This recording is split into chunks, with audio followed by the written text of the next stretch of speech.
There is common sense, there is sense, and there is something beyond sense. With common sense, your survival process gets handled. You don't have to be brilliant, you just have common sense. You will survive pretty good.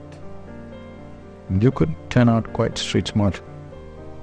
Actually, if somebody very intelligent is walking down the street, let's say Albert Einstein is walking down the street, a street urchin can easily con him. Albert Einstein doesn't have the wily nature of the one who's walking the streets every day. Very easily you can deceive. You may have enormous intelligence about something else. So, because the street kid has more common sense is restricted to a certain habitat. In that habitat it works. In another place your common sense doesn't work. You know, you heard ISRO, they have sent a Mars probe now at 10% of the cost what NASA would do normally. Because it's all indigenous and they build it up in their own ways. So they were interviewing people to be taken in for a job in ISRO. Sadhguru Pillai applied. She is very street smart, a lot of common sense. So the interviewer asked him, which is closer, Moon or Mumbai? They're in Bangalore. Sadhguru Pillai looked up in the sky and he said, Moon. He said, what? How do you say that? He said, well, I can see the moon, I can't see Mumbai.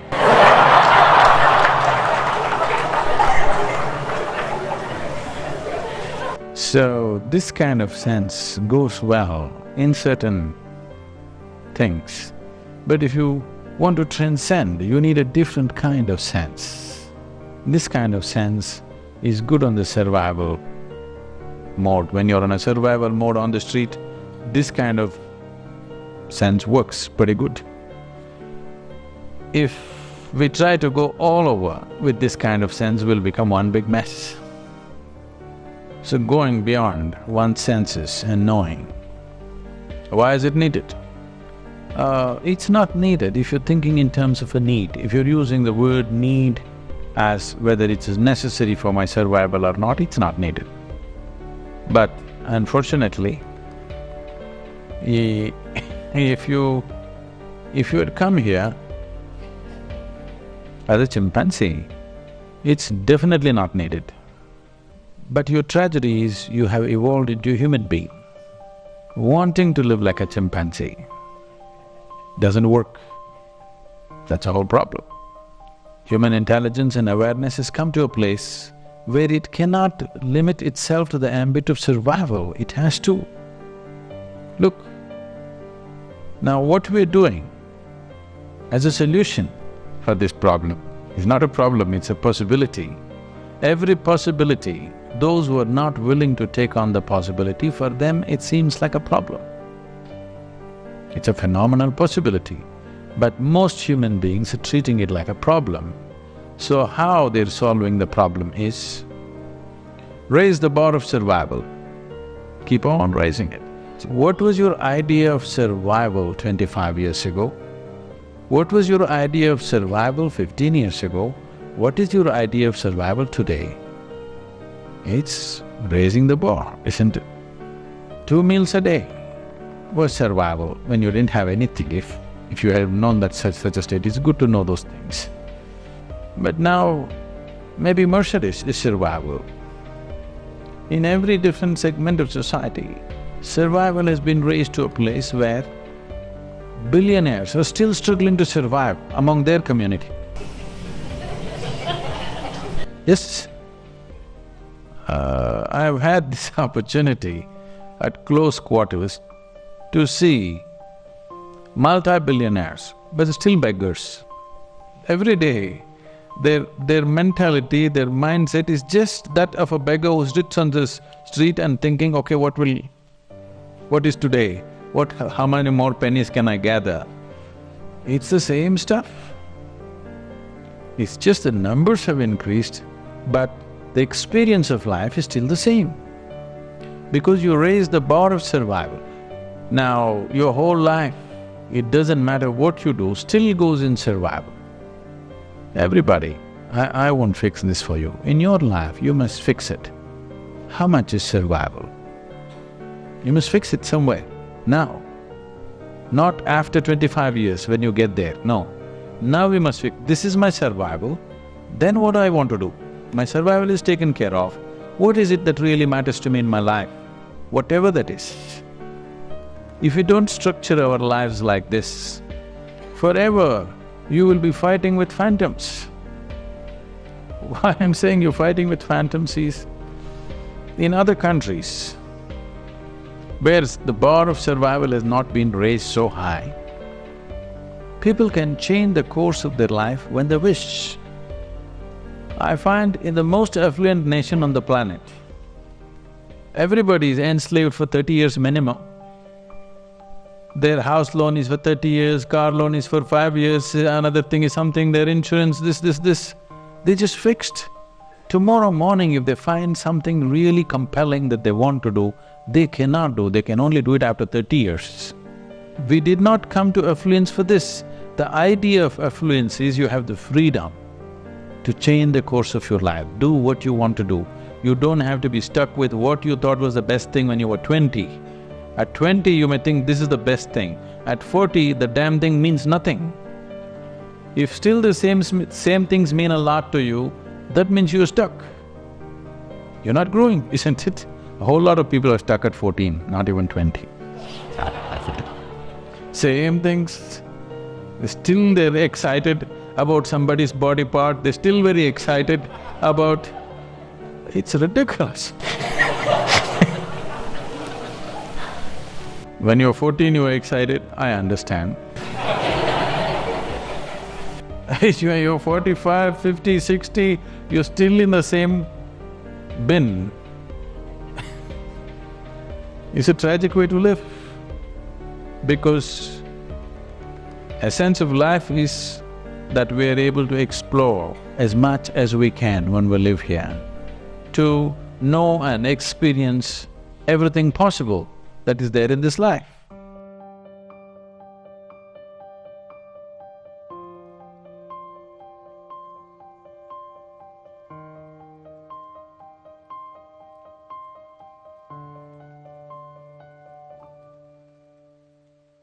Dear seekers, in the vast expanse of human experience, from the tangible touch of earthly existence to the ethereal realms of spiritual consciousness, 3 questions beckon our deepest contemplation. What drives the relentless pursuit of survival in the human spirit? How does this relentless pursuit shape our understanding of ourselves and the universe? And where does the journey from survival to recognizing our divine infinite nature begin? Our existence, at its core, is a dance between survival and transcendence. The human spirit, bound by the physical necessities of survival, often overlooks the whisperings of its infinite nature. Yet, it is within this very struggle for survival that the seeds of divinity are sown. Every challenge, every moment of despair, and every leap of faith is a step closer to unveiling the boundless essence that lies within us. Consider for a moment the caterpillar, ensnared within its cocoon, fighting for survival, unaware of the magnificent transformation it is about to undergo. It is only through the confines of the cocoon that the caterpillar transcends its form, emerging as a butterfly. Similarly, our battles, our cocoons of survival, are the crucibles for our transformation. They are not merely obstacles but opportunities to transcend our limitations and tap into our divine infinite nature. The journey from survival to recognizing our divine infinite nature is not a linear path but a spiral, moving inwards towards the core of our being. It involves shedding layers of fear, societal conditioning, and the illusion of separation that have shrouded our luminous essence. As we peel away these layers, we begin to glimpse the light of our true nature, a light that is not extinguished by the trials of survival but is instead fueled by them. This transformation requires a profound shift in perspective. It asks us to view our struggles not as barriers but as gateways to a deeper understanding of ourselves and our place in the cosmos. It calls for a radical acceptance of the present moment, embracing both its imperfections and its beauty, recognizing that the divine is not something to be sought outside of ourselves but is inherently within us, waiting to be discovered. In everyday life, this shift might manifest as a change in how we approach our relationships, our work, and our dreams. It means finding sacredness in the mundane, seeing the extraordinary in the ordinary, and understanding that every moment is an opportunity to connect with our infinite nature.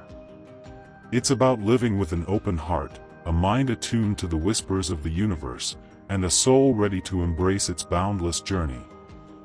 Embracing our divine infinite nature is the ultimate act of rebellion against the confines of mere survival.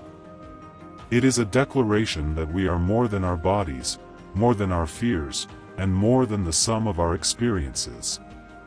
It is an acknowledgement of the unbreakable connection between the individual soul and the cosmic consciousness, a realization that we are but drops in the vast ocean of existence, yet each drop contains the essence of the whole. In this journey, the importance of recognizing our divine infinite nature cannot be overstated, for it is the only way real transformation can happen in our lives. It is not merely a destination but a way of being, a state of consciousness that permeates every aspect of our existence. As we align with our infinite nature, we find that our lives transform in ways we never imagined possible. We become conduits of love, creativity, and peace, not only for ourselves but for all beings. Therefore, dear seekers, let us embark on this sacred journey with courage, openness, and a deep sense of wonder. Let us traverse from survival to our divine infinite nature, not as a task to be completed but as an ongoing exploration of the deepest truths of our existence. For in this journey lies the key to unlocking the infinite potential that dwells within each of us, waiting to be discovered, celebrated, and lived.